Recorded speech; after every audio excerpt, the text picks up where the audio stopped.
Hi, welcome to Feminism on Trial. Seems like all of YouTube is talking about this horrible murder in Idaho of the 4 college students. They have a suspect. All LawTube is covering the affidavit for his arrest and the discovery that the defense is requesting. It is all very interesting and intriguing, and it's been covered extensively. I like to talk about the things that nobody's talking about. I often feel like I'm the only one that can see the emperor is naked. But I know there's a few of you out there that can also see things. So let's talk about victim blaming. Everybody is so, for a very long time, has said, don't blame the victim, don't blame the victim. And I get it. It was a terrible, horrible murder, and those victims obviously did not deserve what happened to them. I feel like that goes without saying, but I know in this day and age, you kind of have to say that, or else it doesn't even matter if you say it. I watched a documentary by the Gonsalves family. That is the family of Kaylee, one of the victims. And it was kind of, just a very rough documentary by a YouTuber.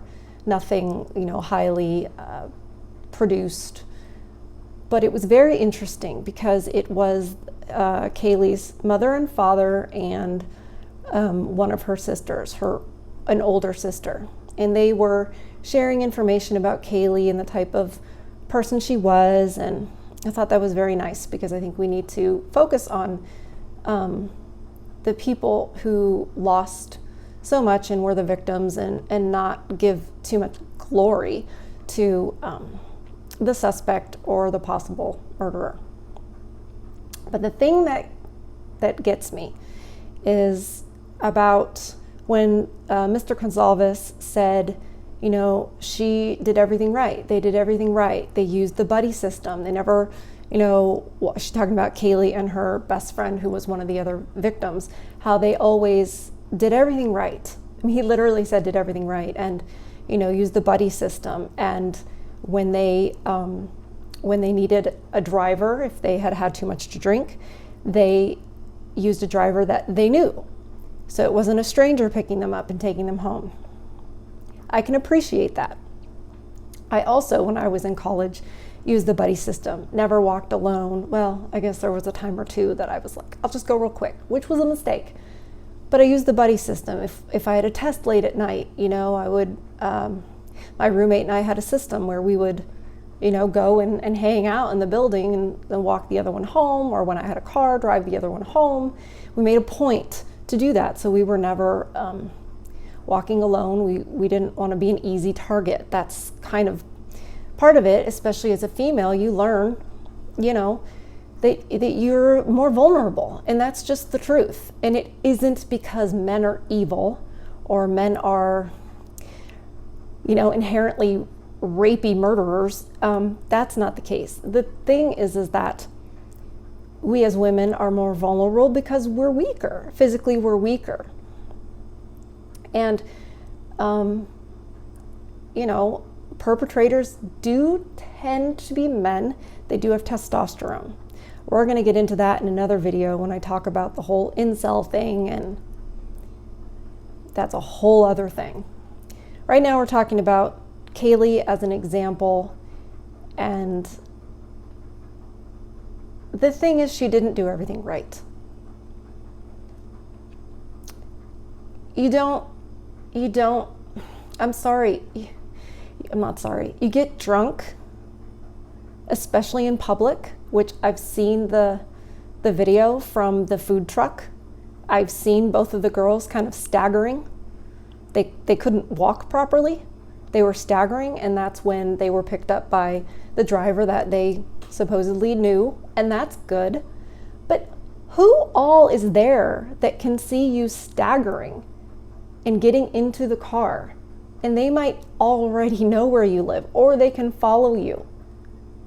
You are advertising that you are greatly compromised. You're staggering around, getting into a vehicle, getting dropped off at your house. That's not doing everything right. The other thing that's not doing everything right is this house that Kaylee lived in with four other friends.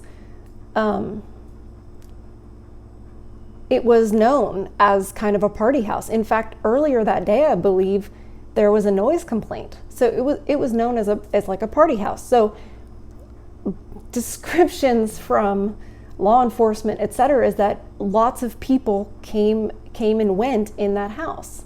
And that house, from what I have learned on, looking at all of this information that's coming out, and I realize that some of it may not be correct, but what I have also learned is that this house, they didn't use a key to get in and out, there was a code. So how many people knew that code? Especially if there were parties or, boyfriends and exes and friends, and how many people knew that code? And you could sit across the street and watch somebody, punch in a code. It's not secure. And so you have a code to get into your house, but people are constantly coming and going. For example, the one of the people who was not a victim, who was in the house, initials DM, that is in the affidavit for his arrest, claims that she was in the hallway and she saw a man with a mask on, and he had bushy eyebrows. And so that's sort of the description they're going on to, one of the things they're using to arrest Brian Kohlberger. And then she went in her room and locked the door. How busy is that house with people, men, women, whoever, coming and going, that you're in your house, you see a person in the hallway that you don't recognize, and you go in your room and you lock the door?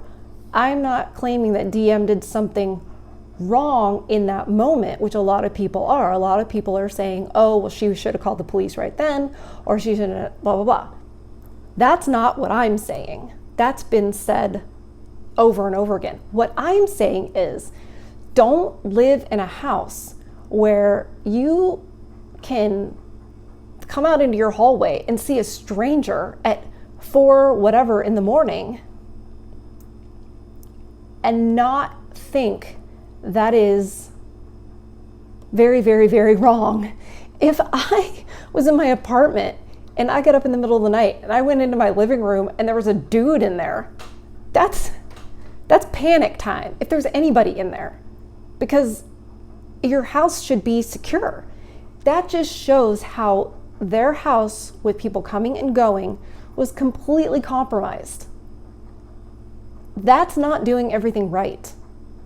So no, Mr. Gonsalves, I am so sorry you have to live with the loss of your daughter for the rest of your life.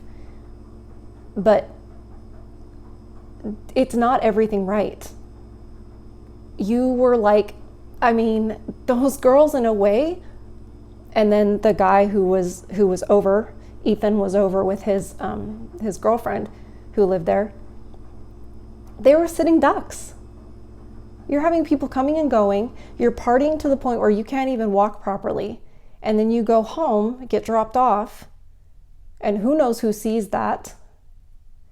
I certainly wouldn't do that. That's not being aware of your surroundings. If you're that drunk and you're staggering, can you even lock the door properly behind you?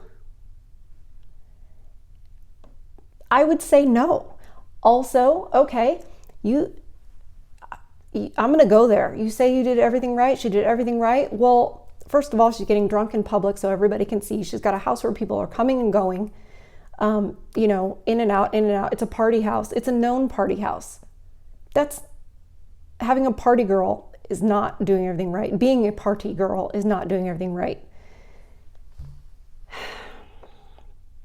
Also, you're going to send your daughter, your beautiful daughter, off to college, and she's living with other girls.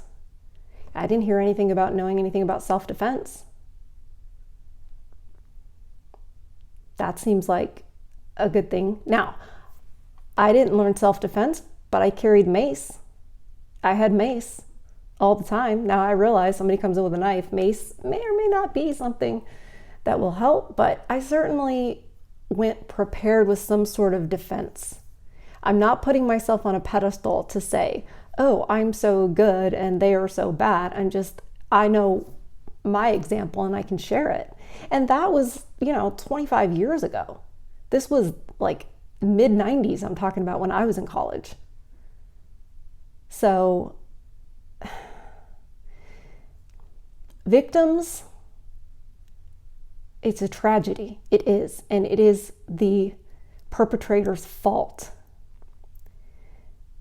But women in particular need to start taking responsibility and accountability for how they act and how they compromise themselves to put them in a situation where they make themselves easy victims.